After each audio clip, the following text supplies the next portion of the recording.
So today we're going to be taking a look at how to build a Salamander's army, starting off with a combat patrol list. We'll be looking at the different boxes, which units are good, and generally just talking a little bit about the Salamanders and how to best get started. Before we dive any deeper into this video, I do want to acknowledge that this is very much formatted like a video from Auspex Tactics. I am not trying to copy or be like Auspex Tactics, but his format works, it's simple, and if it ain't broke, don't fix it. With that out of the way, let's get started and talk about how to get started with Salamanders. Starting off, let's take a look at who the Salamanders are and why you should care about them. For a bit of background information, their homeworld is named Nocturne, a volcanic, radiated world that isn't quite a death planet, but pretty close to it. Its people are hardened by the planet's nature and very much value things like blacksmithing and a tightly knitted community.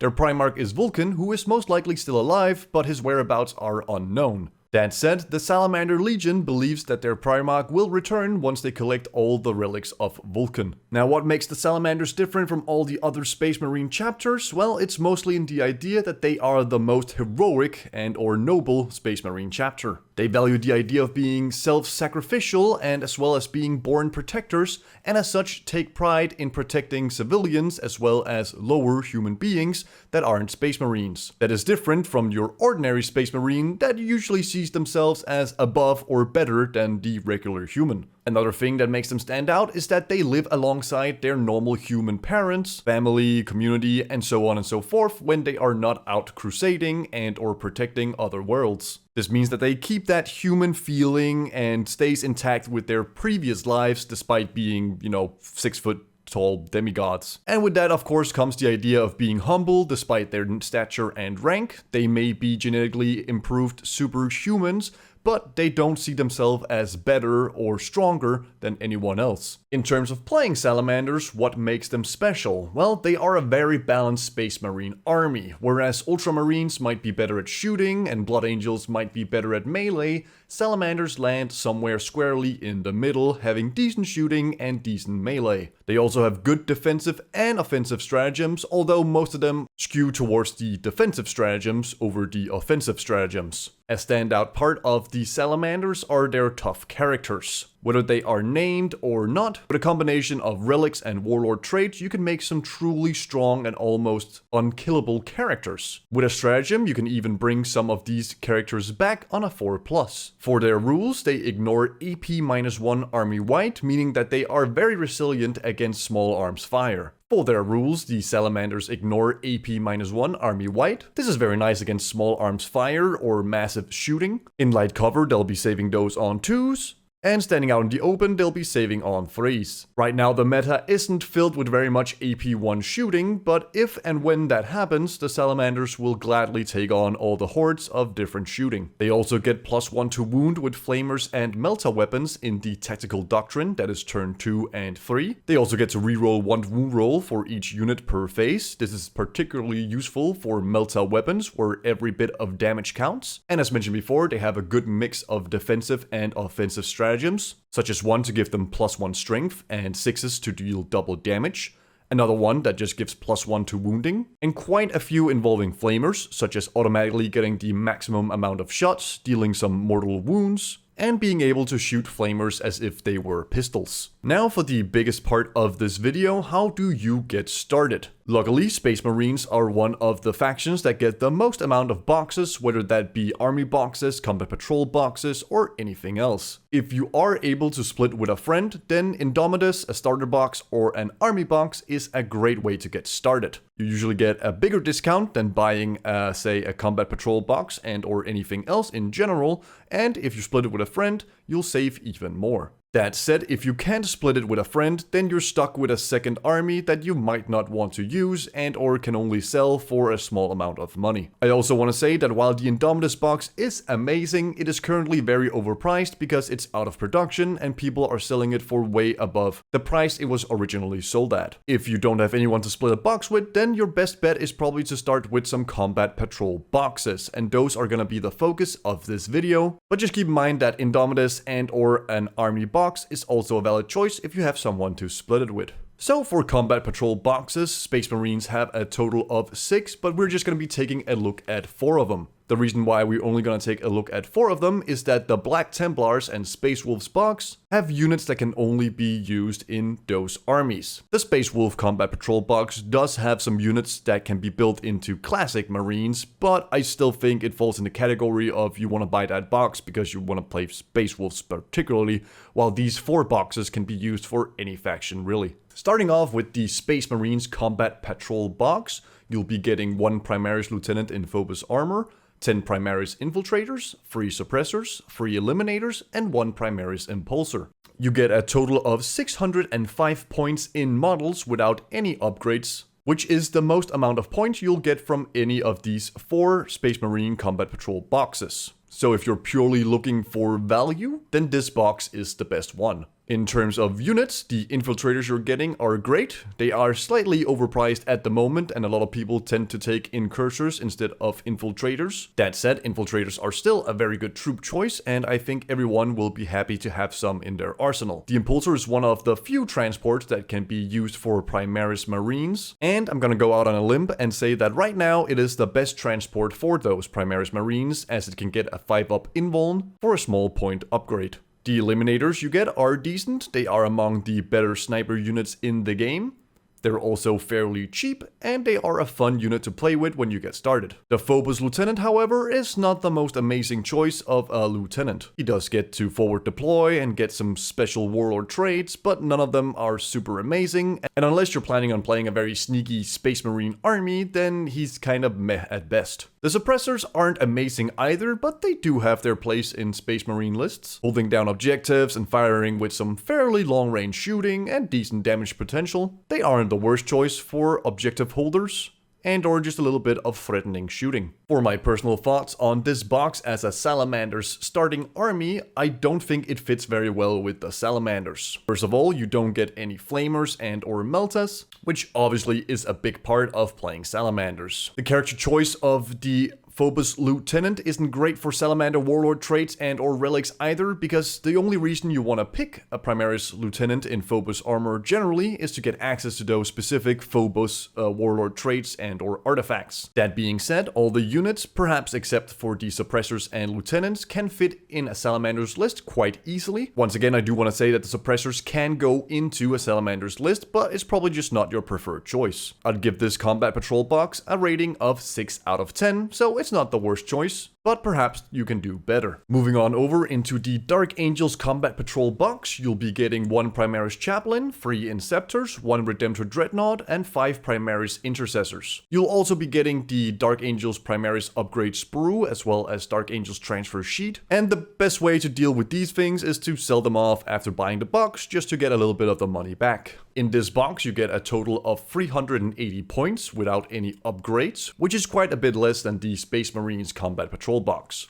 However, all the models in this box are quite decent, and actually all of them can be played in the Salamander's list to decent effect. The Redemptor Dreadnought is very strong, however it does need protection in the current meta. Because of the high AP and high damage meta at the moment, the Redemptor Dreadnought will usually be saving on 5s or 6s, because it has no built-in invuln save. The Intercessors are always a decent objective holder with long-range shooting, probably your most common Space Marine unit in any army, whether it be Salamanders, Blood Angels, or anything else really. The Chaplain can be very good in Salamanders, although the usual one to be used is the Chaplain on bike. A normal Chaplain can be quite efficient as well. The Inceptors are great chaff killers, but doesn't see a lot of play because there isn't a lot of Horde armies out there. That said, I myself have found it to be quite fun to deep strike these guys down and deny things like retrieve Nakmoon data or just make it harder for them to score engage on all fronts. I think this is a good box, but it does not actually provide you with enough units to make a legal list, as you will need at least 2 troop choices. This box only features 1 unit of troops, which are the 5 Primaris Intercessors. So unless you already have some laying around, this box does not actually make a legal list, and as such is not the best way to get started with an army. Once again, if this box is the only models you own, then the Chaplain have very few to no targets to buff with his litanies. What I will say about this box is that it's an excellent second purchase if you've already gone ahead and bought another Combat Patrol box and or looking to expand. With that in mind, I'll give this box an 8 out of 10 because all the units are great. However, if it is your first box box and first entry into the Warhammer 40k universe and army building,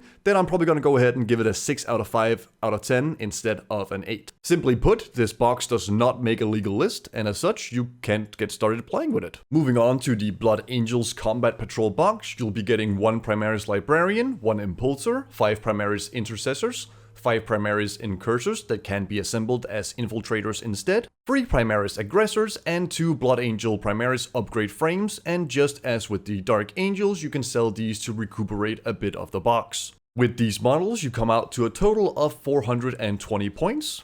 That is without any upgrades and building the Incursors instead of the Infiltrators. The good news here is just like the Dark Angels box, every unit here can be used in a Salamander's list, but unlike the Dark Angels box, you actually have a legal detachment here to go ahead and start playing a game. As before, the Intercessors are just decent objective holders with some long-range shooting. The Salamander Librarian have a good choice of powers, giving things like +1 toughness or -1 to hit and -1 to charge. You could of course also just go with the 5-up invuln and re-rolling advances and charges. Whether or not to build Incursors versus Infiltrators come down to preference and point cost. The Infiltrators will cost you 15 points more than the Incursors, but will also come with the Deep Strike Deny, and perhaps slightly better shooting, while the Incursors are cheaper and have better melee. Moving on to my thoughts, while I think the Librarian is great in Salamander's list and that I always bring one, this box doesn't really give him much to use his powers on. You could give it to the Aggressors and I guess the Infiltrators, Incursors, whatever you choose to build, but in general, that's not really the target you want to be giving those powers. So, while the Librarian is really good, it's kinda wasted in this box in my opinion. While Aggressors are extremely fun in Salamanders, being able to max out the amount of shots they get, they are only so-so. In some games you get to flame a bunch of things, while in other games they just kind of fall over and die, not really serving a purpose and therefore just being a waste of points. In general, these are less great units than the Dark Angels box, but you are able to make a legal list with them and start playing right away. As such, I would give this box a 7.5 out of 10, and I think so far this is the best box for you to get started with Salamanders. Our last choice of Combat Patrol box for the Space Marines building a Salamander army is the Deathwatch Combat Patrol box. Here you'll get 1 Primaris Lieutenant, 1 Primaris Apothecary, 10 Primaris Intercessors, and 3 Primaris Aggressors. You'll also be getting 2 Deathwatch upgrade frames, but as always, sell those to earn a bit of the box's cost back. Here you get a total of 365 points, so slightly less than the Blood Angels box. 2 units of Intercessors makes it possible to build a legal list, and as I've said with the previous 2 boxes, Intercessors are just decent. They can be used in any Space Marine chapter and are just nice for holding down objectives and providing you with a little bit of shooting. This box does not provide you with as many fun units with fun rules, such as the Infiltrators and Incursors. The Lieutenant with a sword is decent and definitely better than the Phobos Lieutenant. However, the real star of this box, outside of the Aggressors, are the Apothecary. They are absolutely amazing in Salamander lists, and in general, just really strong in any Space Marine lists, where you want to bring back the big, tough, shooty guys. My thoughts are that outside of the Librarian, the Lieutenant with Power Sword is the best HQ you can get from any of these 4 Combat Patrol boxes. It gets even better as the Apothecary can be the Warlord despite being an elite.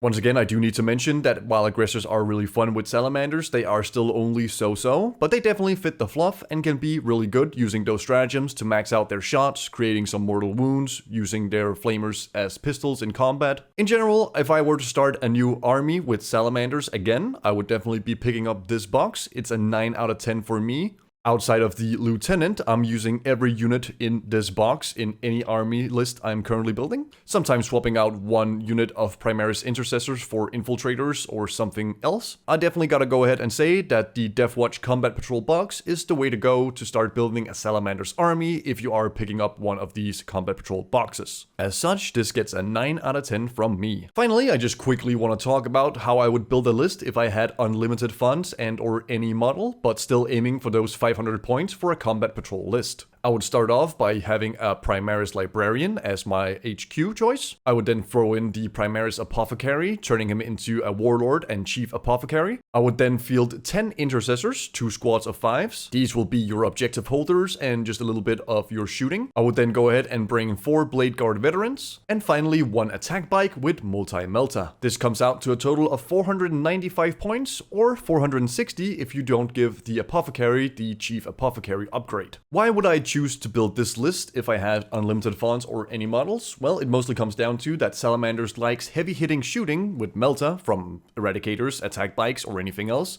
but it's very hard to fit into a 500 point list. Normally, I would use Incursors or Infiltrators instead of Intercessors. That said, there's not enough points in this list to fit them in, and as such, the Intercessors are just decent holding objectives and shooting units. The Blade Guard will be a constant threat on the board. Because they get to ignore AP1 means they save on a 2+ versus small arms fire, which is much more likely to be in the game at 500 point levels.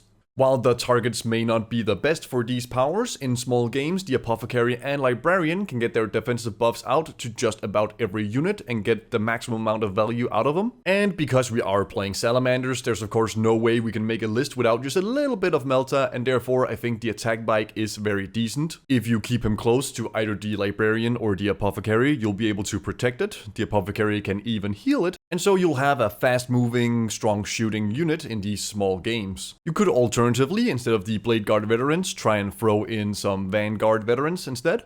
These fulfill the same purpose, of course having a bit less durability since they are 2 wounds instead of 3 wounds, but you can equip them with the Relic Shield to make sure they survive pretty much as decently as the Blade Guard. And those were my choices for how to build a Salamander's army, or rather how to get started building a Salamander's army. To summarize, I think the Deathwatch patrol box is the best way to go if you are picking up one box. But feel free to argue with me in the comments below and tell me which box you think is the best or how you got started with your Salamander's army. Thank you very much for watching. If you'd like to see me build some list, taking warlord traits and relics and all other things into account with any of these boxes, please let me know in the comments below and I'll be sure to make that video. Like and subscribe to show that you want to see more content like this. And until I see you next time, I hope you have a wonderful time.